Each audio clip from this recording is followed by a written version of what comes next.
Access Sportsnet Lakers, driven by your Southern California Honda dealers. After win, it's the next 90 minutes. We're coming at you strong, breaking it all down. Chris McGee, James Worthy, Robert Ory. You've won 7 titles. You've won 3. We got Allie Clifton here. We got Brez working remotely. Treadell. They'll have all the interviews for you. The Lakers do something they have not done yet in the bubble. James and Rob. They lead a series 1-0. An absolute dominant performance, both ends of the floor. Yes, it was a killer performance by the Lakers. Defensively, I like the way they put Jokic on notice, and they say, you know what, we're going to bully ball you, we're going to play you rough. We're not going to let you just be comfortable out there. I always talk about when the offense can come down and run their system comfortable. And if you want to go out and say, hey, I'm going to make you uncomfortable, I'm going to get up in you and make you do some things you don't want to do. But, you know, Murray had a good game, but the key is keeping everybody else down. They kept Jokic down, and I talked about Harris in the pregame show. They kept him down. So the defense, we can talk about the offense, them scoring 126 points, but the defense was great, I thought, on the key guys. Yeah, I thought in the playoffs, it's all about disruption. You know, 7 games, you're going to have to disrupt something. I think the time off for the Lakers paid off. They did a really good job of disrupting, you know, the offense. I thought Dwight Howard coming in, getting physical with Jokic, kind of got him off his game a little bit, because now you got to, you know, you just can't move freely like you want to. Rondo, an exceptional game, 9 assists, no turnovers. He set up so many people tonight, particularly the bigs, and he also scored. So I think overall the Lakers did a good job. You know, they did what they were supposed to do in game 1. They are the better team, I think, collectively.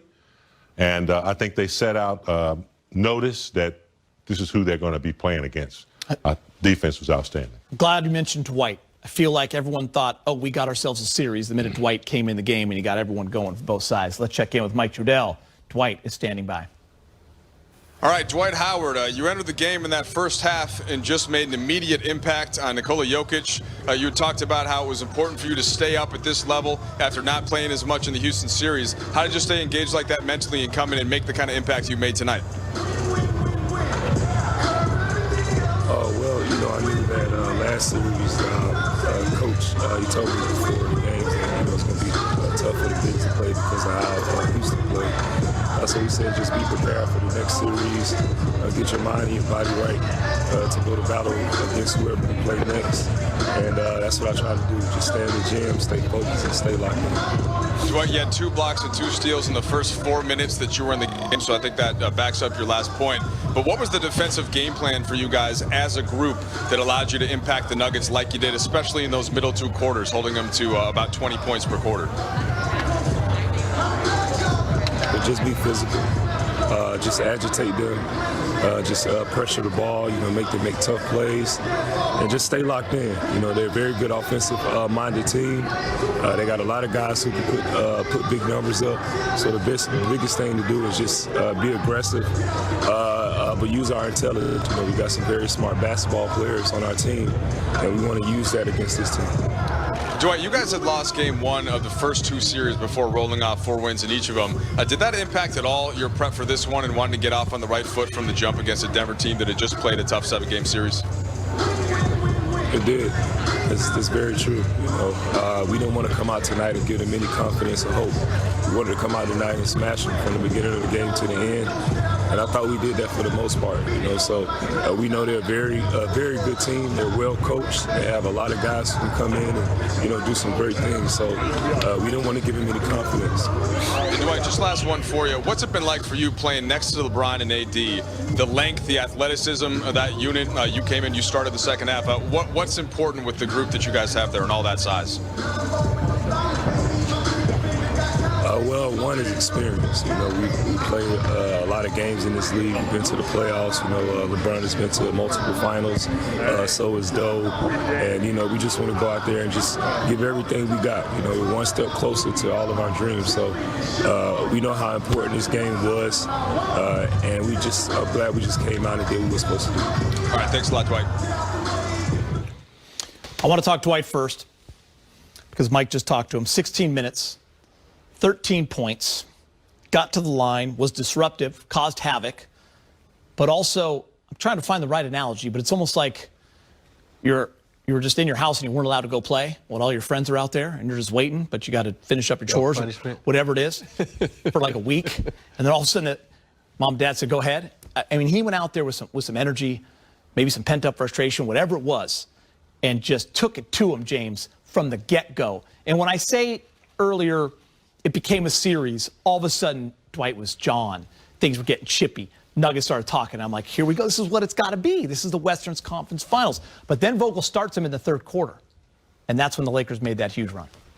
Yeah, I think, Dwight Howard and McGee had probably the best attitudes on the team because they're not just sitting over there, waiting for playing time. They're over there helping teammates out, and they're also studying, what they need to do. I think both he and McGee, Howard and McGee, knew that coming into the Nuggets series that they were going to have a role to play. And I'm not talking about scoring a lot of points or anything like that, even though they're both capable. And then at the same time, Dwight Howard does what he does best. He blocks shots, he gets alley-oops, he rebounds, and he just gets in the way. And I think that's a big role that he's playing, and I think it's going to have to continue against this team. I think the biggest key is if you look at this Laker team and you said, who are the two strongest guys on this team, you're going to say LeBron and Howard. And if you look at the way Jokic plays, he's very crafty. He reminds me of Karl Malone, where he sticks that big chicken wing up and he pins you. Yeah. And with Dwight, you can't do that with Dwight because he's too big, he's too strong, so you can't move him as easy. So it's frustrating Jokic. And so now Jokic has to go back into the lab and figure out what does he have to do against Dwight. But then if that works against Dwight, you bring in McGee. So you got an array of guys you can throw at him to keep him off balance. Rob, I can't hammer home this point enough. How hard is it as a player, and you guys know, to not play in a series, to watch in a bubble and just watch your team win, cheer everybody on, stay mentally engaged and physically? You have to play 5-on-5. You got to keep your cardio going. How hard is that for a guy that's been in the league and done what he's done? I know how hard it is. James has never experienced this, but I got my first DNP in a playoff game. When was that? And when I was with the Spurs, my last year with the Spurs. And it did something to me mentally, but I realized it's bigger than me. And so the first game that happened to me, I was like, oh, crap, what's going on? I'm hating everybody, storm out the locker room. But you can see these guys. It doesn't bother them. And I love the fact that Vogel went to them before the game and told them what's going on. That's a sign of a good coach, because a lot of coaches, you be sitting there waiting when your minutes come up, oh, where am I? So you didn't know you didn't know this, but when the coach comes to you and tell you, hey, this is my game plan, guys appreciate that. It's like, okay, you let me know I'm not just floundering in the wind. So he tells the guys that he's not going to play, but stay ready because we're going to need you in the next series. And you can tell Dwight Howard was like that kid, has been locked up on a snow day, and now he gets to go play, and he's playing. So he's taking advantage of his opportunity. Yeah, I mean, here's a guy that when he joined the Lakers, we all know the history from 8 years ago. It was the first year of our network. We all know what happened the next 5-6 years, changing teams all the time, and he comes over on a non-guaranteed contract. He had to be on his best behavior, but he just continued down that path. But from, what was it, game 1, game 2, James? The crowd embracing Dwight, it was just complete turnaround. And to see this tonight, awesome. Yeah, Dwight has evolved over his career. He's had a great career. I think he's a future Hall of Famer. But, he had to sit with himself. We talked about that. Came here to the Lakers the first time, exited after the billboards and all that. But when he came back with a different mentality. He brought the same game, but he came back with a different mentality, which was more about team and not about me. He wasn't looking for plays to be called for him. He's seeking a championship. He's one of the best centers defensively that's ever played in this game. So his attitude is I think, what has, propelled him to being consistent, well-liked, and productive. And I just like what he's been able to do for this team. And I like that this coaching staff and this team, you're able to make adjustments. That's what a series is all about. We saw it in Portland. We saw it again in Houston. And they did that. They said, we're going with Dwight to start the third quarter, even though they usually go to JaVale. Well, in today's game, in the last, say, 7-8 years, since Golden State started with the small ball, I think a lot of bigs expect this sometimes. They expect when teams like Houston go small and other teams go small, there's no place for them out there if they are a liability. So I think bigs accept that, especially during the playoffs when they know there's a possibility to play in the next round. Been encouraging their teammates, been watching a lot of video of Denver probably, and they were ready.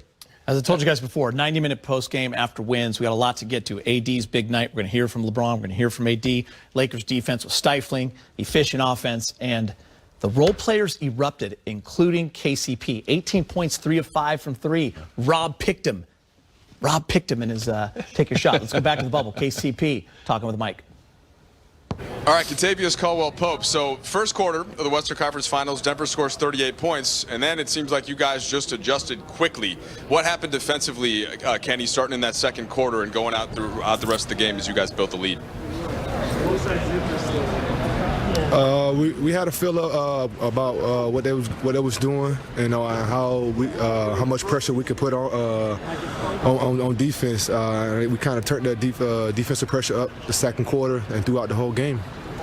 You shot the ball well tonight, 6 of 10. You made 3 threes. I know you've talked about the importance of hitting those shots that are created by your teammates. Kenny, what's helped you get into the rhythm that you're in right now?